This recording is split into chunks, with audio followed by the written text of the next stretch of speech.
Moraï Verabotaï, abordons à présent la paracha de Béchala, qui nous montre dans sa splendeur et sa grandeur la sortie d'Égypte, n'est-ce pas? Oui. Avec naturellement les miracles prodigieux qu'Akadosh Baruch Hu réalise à l'intention de son peuple, qui naturellement rôde dans ce désert qui l'emprisonne quelque part, n'est-ce pas? Puisque le peuple juif se trouve enfermé entre le désert d'une part, la mer Rouge, n'est-ce pas? Et la poursuite du pharaon qui a mobilisé 600 de ses chars les plus d'élite, plus encore une importante expédition. Parce que le pharaon a regretté d'avoir libéré, alors qu'il y a 3 jours, pas plus de 3 jours, il avait accepté cette libération des enfants d'Israël, après avoir subi 10 plaies, n'est-ce pas? Exact. La dernière d'entre elles étant la mort des 3 jours après, il est revenu sur sa décision? Non, 4 jours. 4 jours? Non, il y a écrit 3 jours. Non, 3 jours. 3 jours, ils sont partis. Oui, oui. Après, ils ne sont pas revenus. Oui, Donc, on a rapporté Vayugad les Melech d'Israël, on a rapporté soit comment dirais-je, des miraglim qui ont rapporté des espions pharaon qu'ils ne reviennent pas parce qu'ils s'imaginaient que les enfants d'Israël resteraient 3 jours pour faire leur prière et leur offrande sur le mont de Dieu et revenir, et puis il s'est rendu compte qu'ils ne reviennent pas. Bon.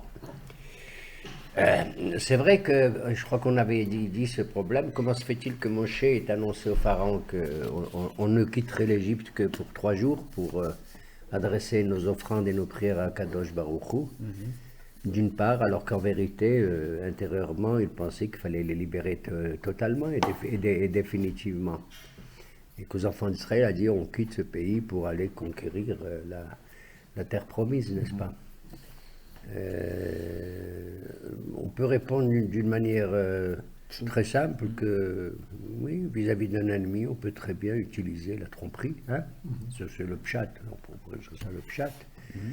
De notre côté, on peut imaginer que c'est aussi un test pour voir si le peuple juif est déterminé à quitter ce pays ou pas, d'autant que, comme on le verra peut-être, d'après le Midrash, 1/5 des enfants d'Israël auraient quitté le pays d'Égypte, ce qui m'étonne que les 4/5 auraient disparu, je veux dire nationalement parlant, hein, patriotiquement parlant, dans les 3 jours des ténèbres. Enfin, abordons le texte maintenant. Vayhi beshalach paro et ha'am velo nacham Elohim derech eretz ki karovhum.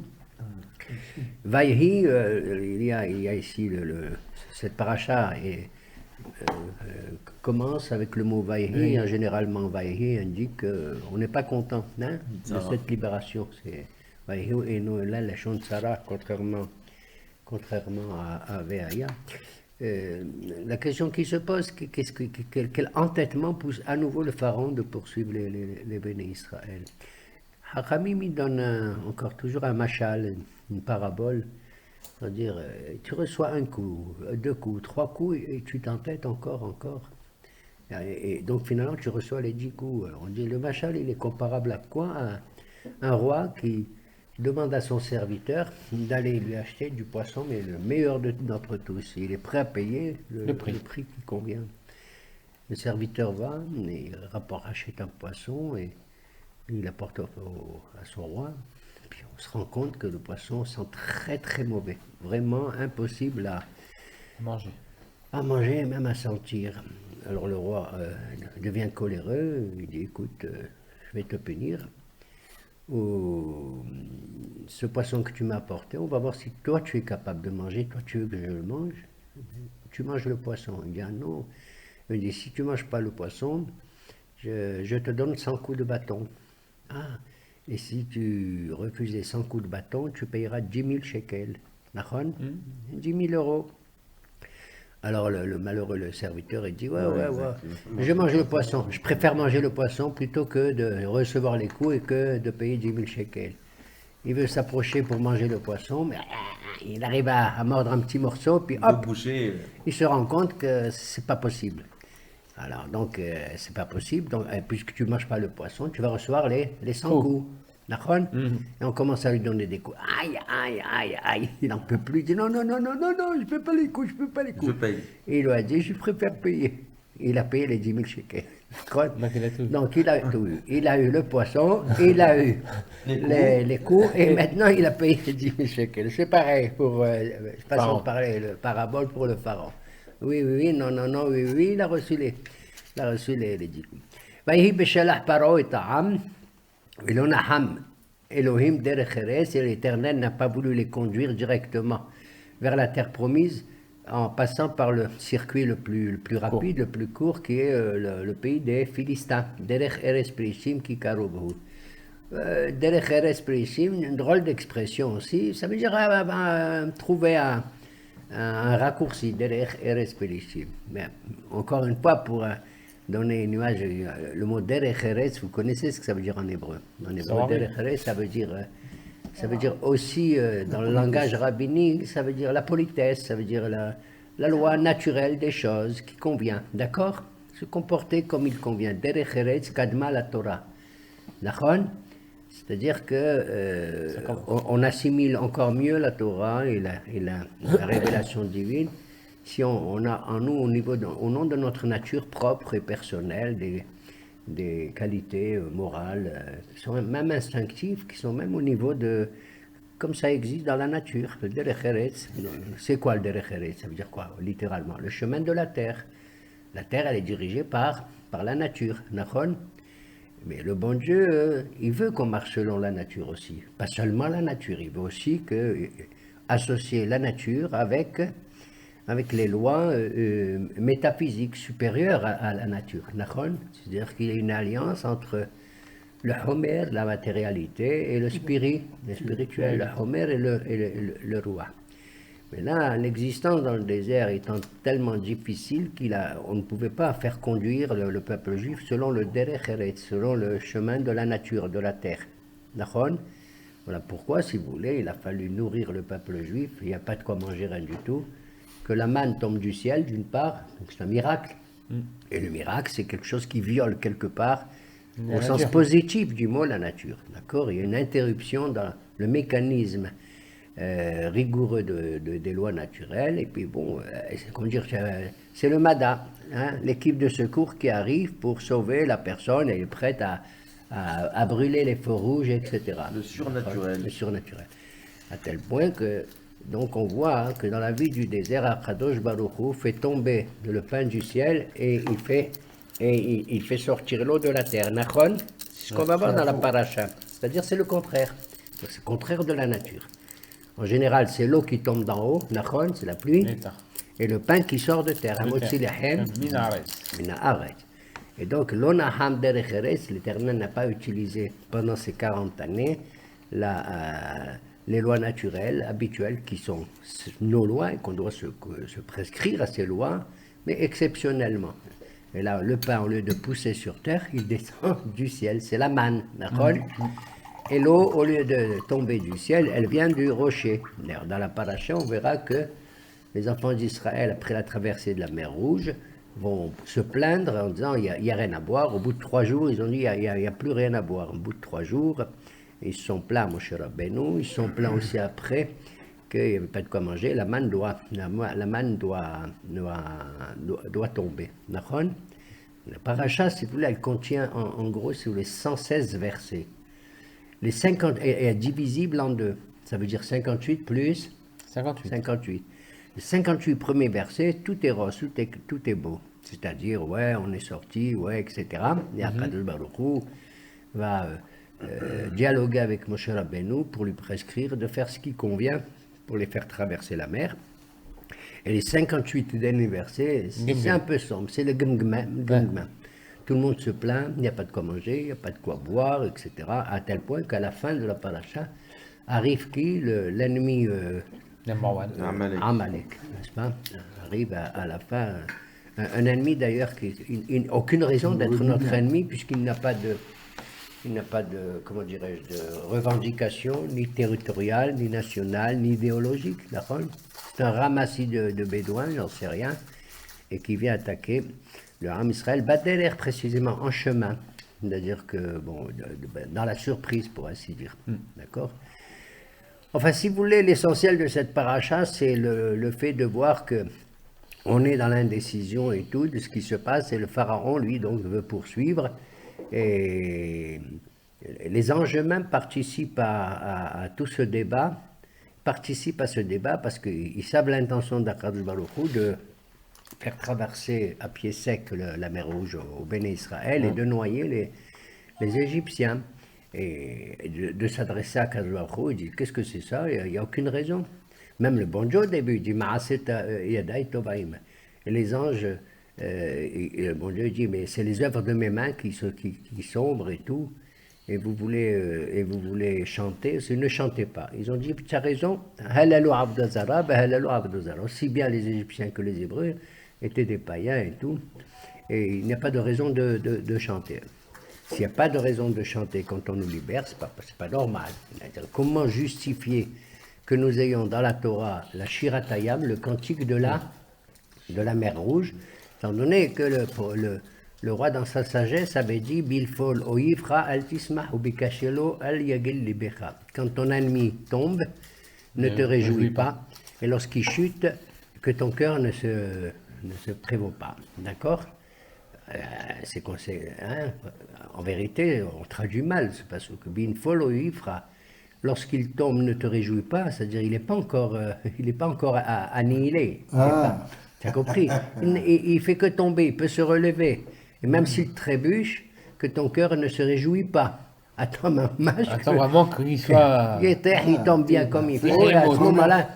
Bon. Mais maintenant, en vérité, la différence, c'est que Akadosh Baruch Hu dit aux anges, vous n'avez pas le droit de chanter. Ouais. Et c'est vrai, ils n'ont pas le droit de chanter parce que ce n'est pas leur problème. Ils sont pas du tout. D'une part, ils ne sont pas concernés, mais comme on va voir dans la Shira, hein, Vayar Israël et Mitzraïm met al sefatayam. Israël a vu Mitzraïm mort au bord de la mer. Et Rabbin là-bas il dit c'est Mitzraïm. On aurait dû dire Mitzrim, les Égyptiens. Mitzraïm, c'est le malach de l'Égypte. C'est le malach de l'Égypte. Donc les malachim ne peuvent pas chanter lorsqu'un de leurs compatriotes, leur compère, qui est un ange, l'ange, parce qu'il y a les 70 nations, chaque nation elle a son ange tutélaire. Alors donc vous n'avez pas. Mais nous, dans la Shira, oui, on a des raisons de chanter. Voilà pourquoi dans la Shira, il y a écrit Rosi vezimrat yah, vayhi li lishua. Rosi vezimrat yah. Mon rose et ma. C'est pas ma, en vérité, c'est faux. Parce que apparemment, Rosi, ça veut dire ma puissance qui descend de haut et le désir de chanter, c'est de chanter qui? Yah, le Yudke, c'est-à-dire le Dieu Akadosh Baruch Hu. La force aussi, c'est le nom de Dieu Yudke, c'est un nom, je dirais, suprême, mais il est imparfait. Le vrai nom, c'est Yudke Vavke. Le Yudke, c'est les puissances miraculeuses d'en haut, hein, c'est les forces sublimes. Le Vavhe, c'est lorsque ces forces arrivent sur Terre et que nous les ressentons en permanence avec nous, d'accord? Pour l'instant, Rosi, Vezimratia. Ce que je veux dire par le mot Rosi, c'est pas ma puissance. On verra ça quand, par exemple, Tevi emo etita emo, qu'est-ce que ça veut dire? Tu les conduiras et tu les planteras. Nachon, tu les incrusteras. Behan halatra dans la montagne de ton héritage. Ça veut dire Tevi emo, c'est pas hébreu. C'est un langage poétique. Tout Shiratayam, la Shira, le cantique de la mer Rouge, est sous un style, c'est un style très, très, comment dirais-je, classique, poétique et tout. Et donc, on voit des mots comme ça, comme Hayoshvi Bashamaim, etc. Hein, il y a des mots comme ça qu'on emploie. Et pourquoi on emploie une formule poétique pour chanter la gloire de Dieu? C'est évident, parce que il y a deux manières de s'exprimer. Il y a la manière qu'on appelle prosaïque, la prose, d'accord? C'est le langage qu'on utilise, le langage habituel, conventionnel, c'est la prose. Et dans la prose, il n'y a qu'une seule manière de comprendre en général les choses. Mais si tu utilises dans ton message un poème pour dire quelque chose, à travers ce poème, tu as 1 et 1000 façons d'exprimer ce que tu veux transmettre. D'accord? Par exemple, et Rose, elle a vécu ce que vivent les roses. Ouah, mais qui c'est cette rose-là, d'accord? Rose, Ouais. Marty. Ouais. Vous vous rappelez tout ça. Oui, oui. Et Rose, à 4 pas d'ici, je vous le fais savoir. Bien sûr, ça veut dire que je suis pas loin, mais bientôt tu vas recevoir une darba sur la tête. Mais le mot 4 pas, ça veut dire quelque chose aussi. D'accord? Donc, une poésie shiratayam. En vérité, même tout le reste de la Torah, qui n'a pas un aspect purement poétique, comme la shiratayam, comme Haazinu et tout, doit être conçu comme une poésie. C'est-à-dire qu'il y a des remazim, des allusions, des sous-entendus. Et voilà pourquoi il y a Shivaim Panim la Torah. C'est pourquoi, quand on donne la mitzvah d'écrire le Sefer Torah dans le livre d'Evarim, on nous donne une mitzvah, c'est pratiquement la dernière. C'est la dernière. Qui dit Ve'ata kitvu lachem et hashira hazot. Hashira hazot. D'accord? Et maintenant, vous allez écrire cette shira. Quelle shira? Alors certains ils disent oui, non, en vérité, Moshe Rabbeinu voulait dire vous écrirez que la shira de Hazin ou Hashamaim va d'Abera, et c'est ça le Sefer Torah. D'autres disent non, ici la shira signifie la totalité de la Torah. La Torah est une espèce de poésie dans laquelle il y a plus qu'un double langage, il y a même 70 langages, comme on dit, Shivaim Panim la Torah. Et donc, on voit ici que Vayosha Adonai et Israël Vayomru lemor Ashir al Adonai ki ga'o ga'a Vayomru lemor. Ils ont dit de dire. Qu'est-ce que ça veut dire? Non seulement eux ils chantent, ils vont chanter la Shira. Quand ils ont chanté la Shira, dis-moi toi. Ils n'ont pas chanté, ne croyez pas qu'ils l'ont chanté en traversant la mer. Certainement pas, c'est pas possible. Dans le film, c'était comme ça.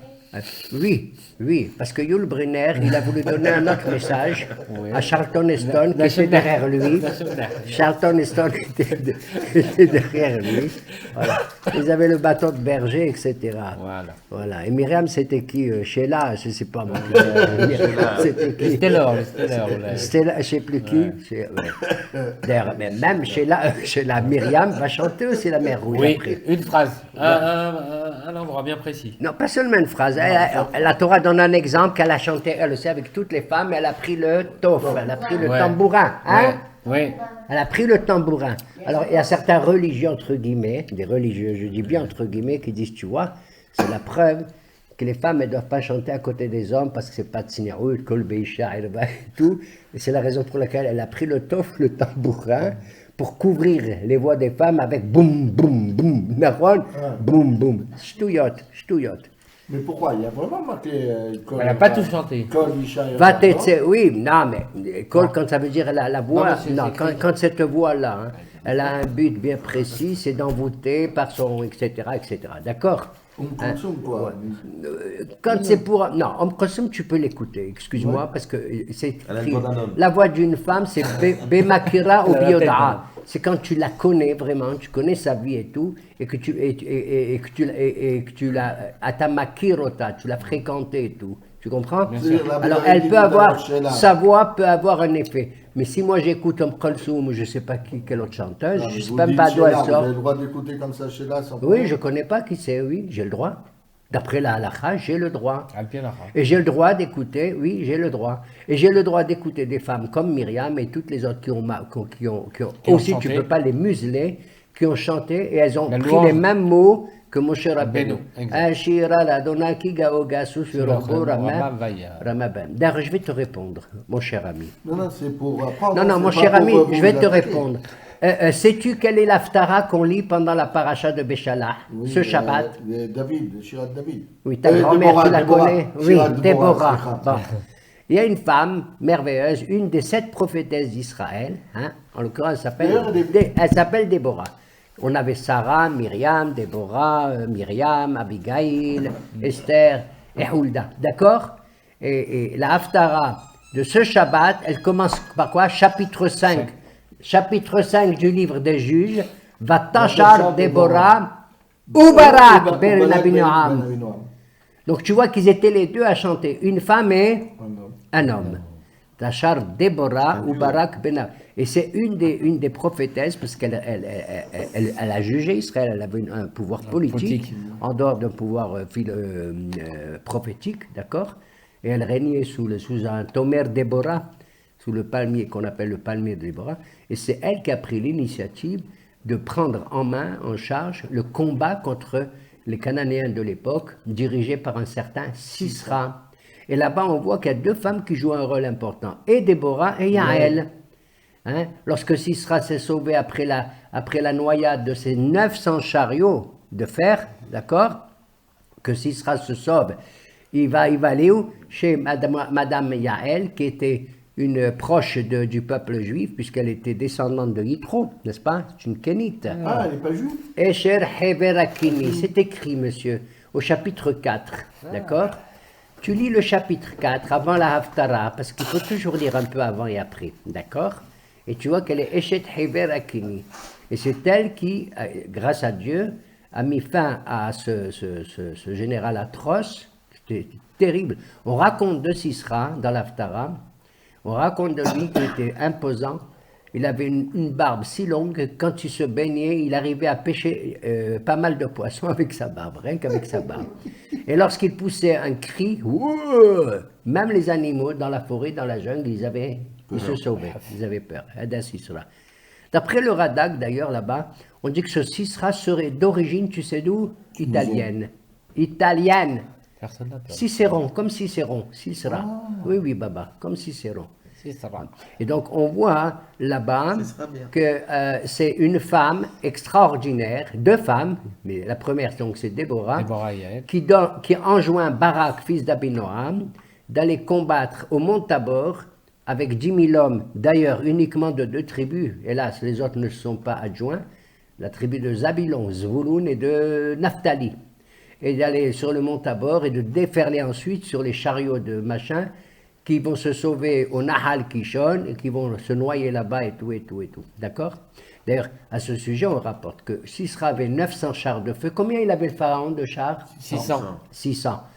Quand la mer Rouge a avalé les 600 chars, parce qu'elle était bouillonnante Ouais. à un certain moment, les roues des chariots chars. ont fondu, sont tombés, puis tous les chariots, comme ça, ils ont un. Et la mère, elle a dit, moi j'en ai 600, je les garde. Kadosh Baruch Hu a dit, non, il faut que tu les rendes pour que les bénis Israël, va yar Israël et Misraël voient. met. Il faut que les Juifs y voient, le peuple juif voie vraiment ses ennemis qui ont été totalement neutralisés, parce qu'ils ont eu peur, les Juifs. Quand ils sont arrivés de l'autre côté, ils se sont dit, peut-être que les Égyptiens, ils vont nous sortir de l'autre côté. Donc il fallait qu'ils les rassurent totalement pour voir que leurs Tout va ennemis bien. ont été annihilés totalement. D'accord? Alors la mère a dit, attends, je perds 600 chars, il faut me les rendre, c'est à moi, je veux les engloutir, tu sais. Quand tu parles à la mère, surtout celle-là, tu sais comment elle voit? Elle voit rouge. D'accord. Alors elle a vu rouge, cette mère, Béhémet. Elle a dit, il faut me les rendre, moi ces 600 chars, je veux me les avaler et tout. Hein. Moi, comment dirais-je, je donne au monde à manger avec mes poissons et tout. D'ailleurs, rappelez-moi ça, quand Moshe Rabbeinu lève son bâton, et qu'il demande à la mer de s'ouvrir. Elle dit, qui c'est que tu es, toi, de bord? La mer comme ça, c'est prodigieux. La mer, c'est une petite partie de tous les océans, elle est reliée. Parce que la mer que tu vois là maintenant devant toi, c'est pas seulement la mer Rouge que tu vois, elle est rattachée avec les détroits et tout, avec les océans Atlantiques, les océans Pacifique. ils n'ont pas l'air pacifiques que ça, crois-moi.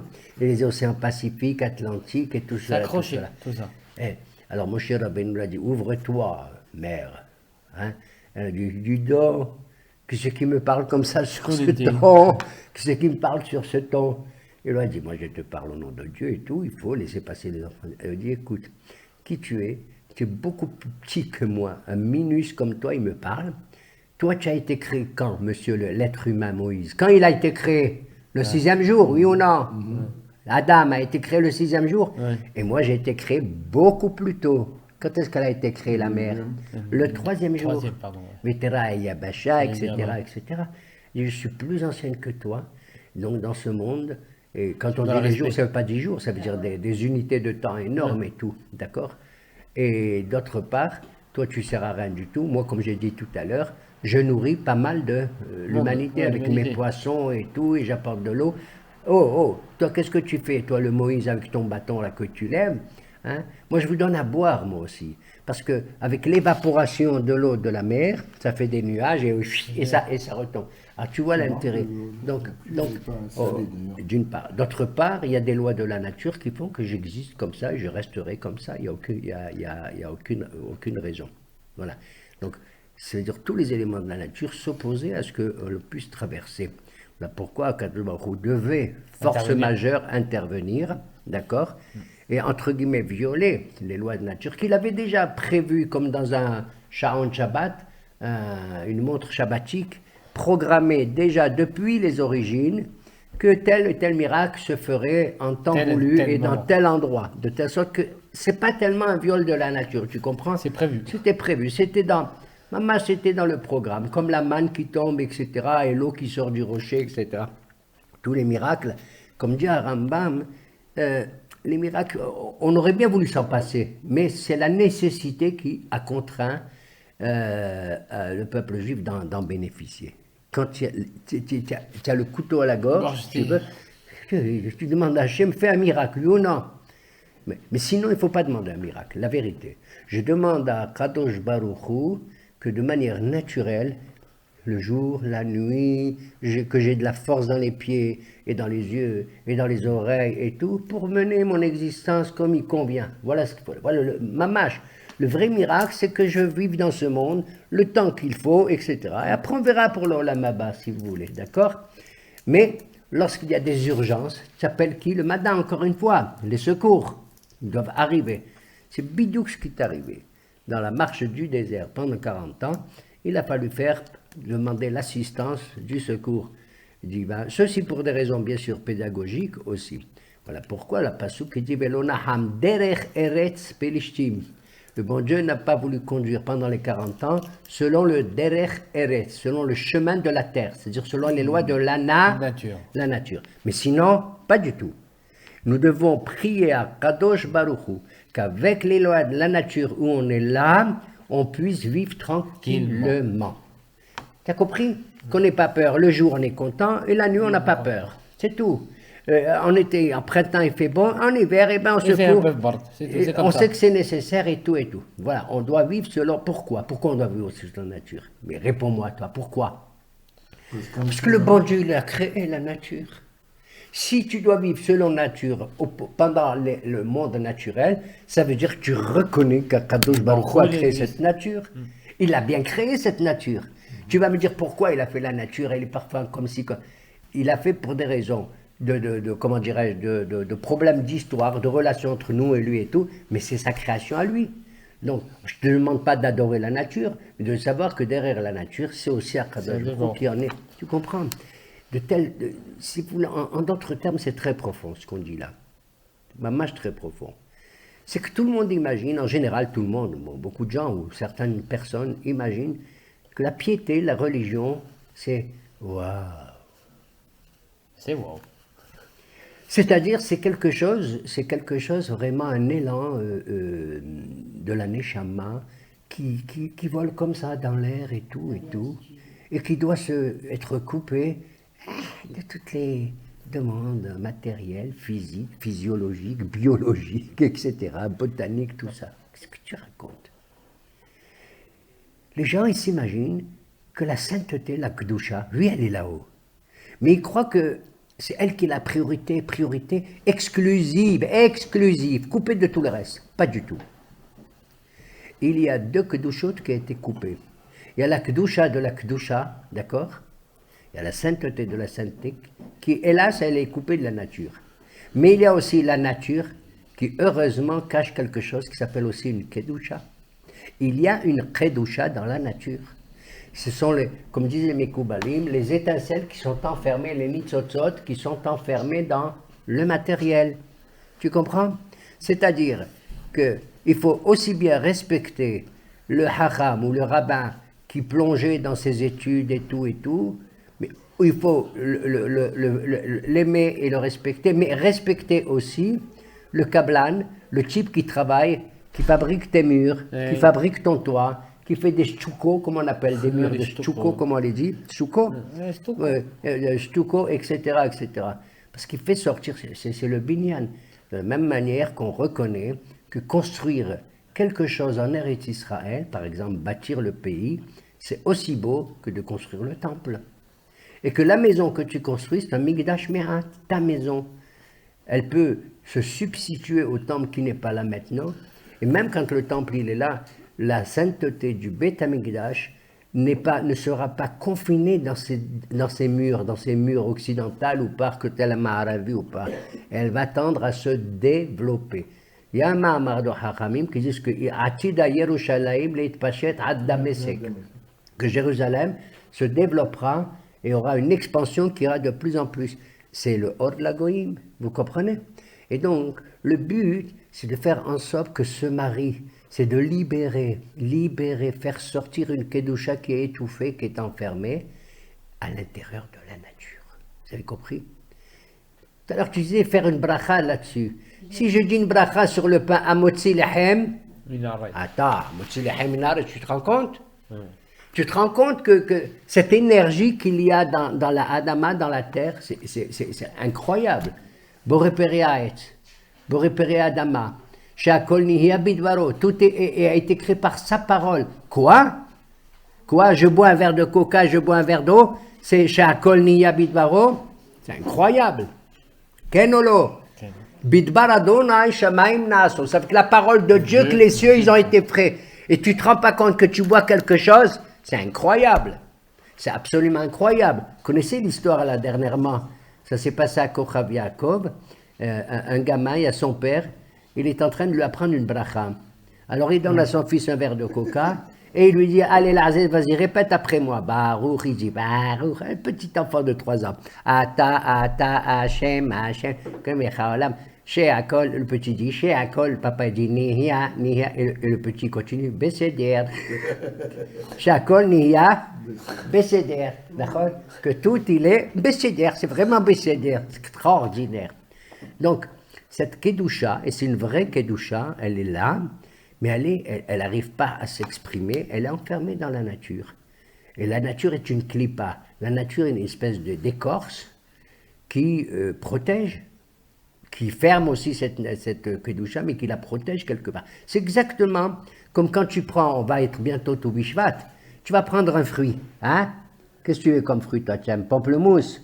Qu'est-ce que tu aimes, toi? Étrogue? Qu'est-ce que tu aimes, toi? Une poire, etc. Il y a une clipa, il y a une écorce. Cette écorce, tu ne la manges pas, hein? Non. Elle est le symbole de tu vas la rejeter, tu vas la jeter. Maman, tu vas la jeter, tu vas la jeter. Mais il y a le fruit dedans, c'est le nitzot. Tu as compris? Il y a le fruit dedans.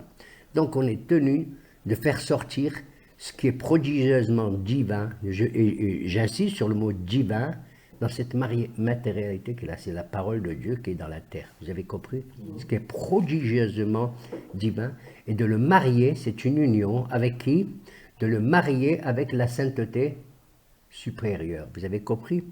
C'est-à-dire que de la même manière, qu'est-ce que la vraie piété? C'est quand le bon Dieu du haut du ciel, du haut du mont Sinaï, te dit Anochi Hashem Elohecha, je suis l'Éternel ton Dieu qui t'a fait sortir d'Égypte. Il faut une révélation, sinon je ne sais pas. C'est ça la Emouna.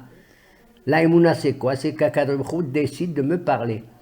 Mais seulement il est triste quand il voit qu'il me parle et que moi je ne réponds pas. Oui ou non? Ben oui. Hein?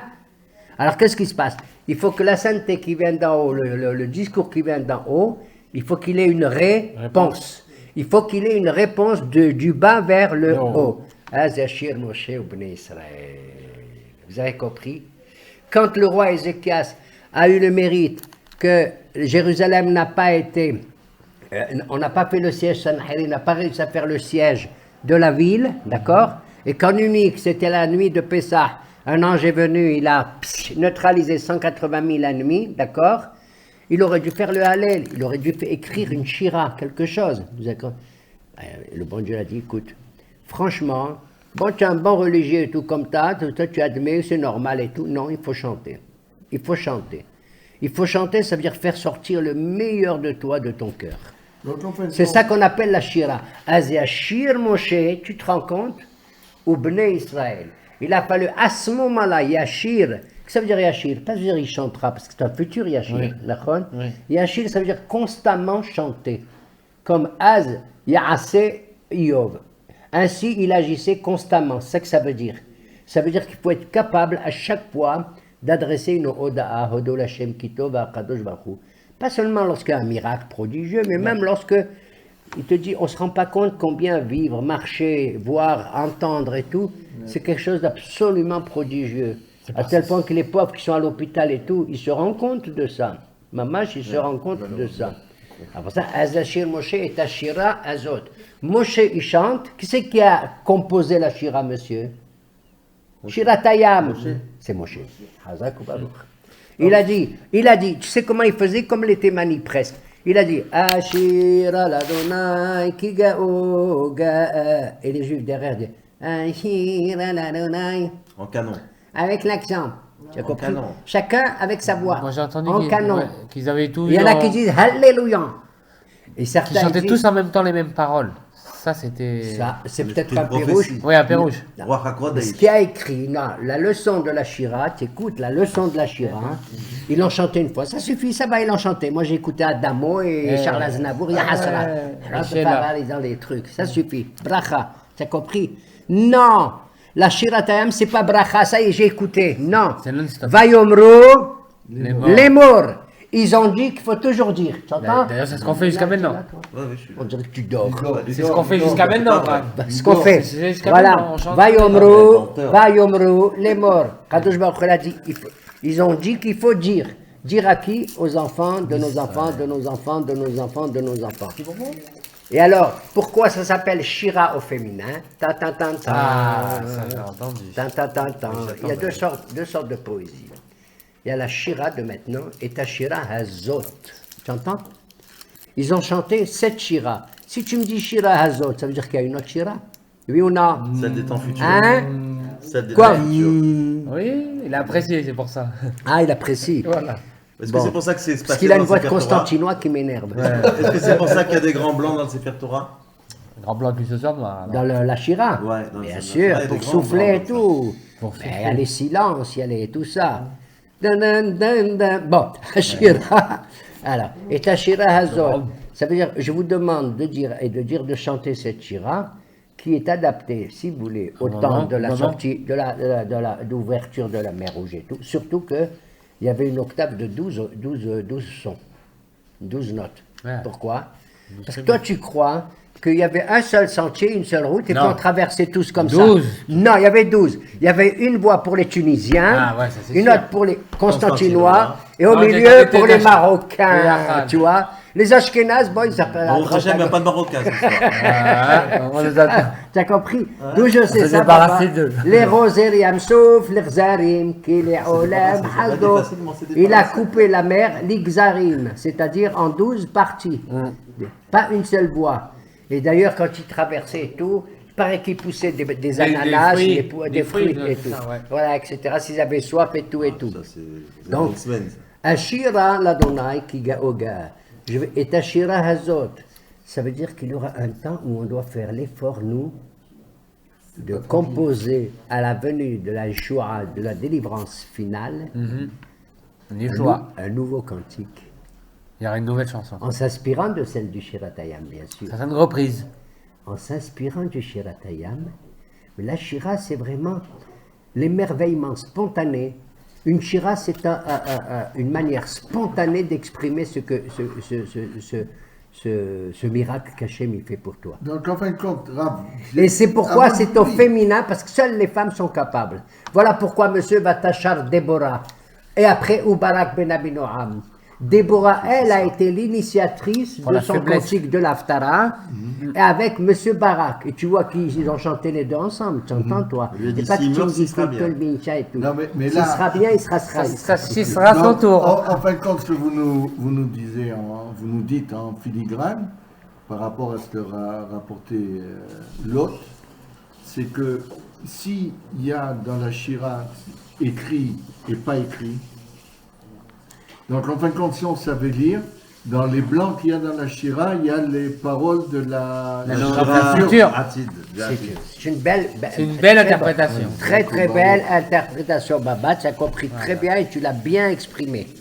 Tu as tout à fait bien exprimé. Et moi, j'ai entendu le C'est-à-dire, féminin. à Shira Hazot, il y a cette Shira-là, celle-là que vous allez chanter, celle-là. Ça veut dire que ça sous-entend qu'il y aura une autre, celle de la Shoah future, et d'où je sais, David Amelech, ah ouais, Shalom, il nous l'a dit. Dans un Mizmor, qu'est-ce qu'il dit David? Shiru l'Adonai, Shir Hadash. C'est Shir Hadash. Hadash. Eh oui, eh oui. chantez à l'Éternel un chant chant nouveau. nouveau. Non, c'est un vieux, ça. On connaît celle-là. Alors, on la connaît celle-là. T'as J'ai compris? chanté la semaine dernière. Shiru l'Adonai, Shir Hadash. Dommage que vous n'avez pas enregistré aujourd'hui. C'est pas grave. Shira, moi j'ai entendu le côté féminin. Pourquoi par rapport à la faiblesse de la femme, entre guillemets. Oui. Et eux, ils avaient cette faiblesse, ce manque léger d'émouna qui leur manquait pour pouvoir sauter. Oui. Donc c'est pour C'est ça qu'on Nachshon est Shira. Ben Aminadab qui a sauté le Moi, premier. je pense qu'autant Ouais. la femme a le Et droit de il y avait chanter, Gershon aussi, hein, Ben et Aminadab. que cette shira poétique au sens Gershon, féminin, Ben la femme Aminadab. exprime oui, plus c'est facilement, Gershon. plus rapidement et tout, avec une émotion de loin plus grande que l'homme. En attendant, Mais il faut arriver Gershon, que il a dans les sauté. temps Qui, on se futurs, rappelle l'homme arrivera à Gershon. comprendre, Donc, pince-mieux, n'est-ce pas, pince-moi. tous les sous-entendus, Ashir al-Adonai ki ga'u ga'a susfiruch ma bayan, etc., etc. Baruch Adonai Zak Baruch. le'olam, amen. Amen. Amen.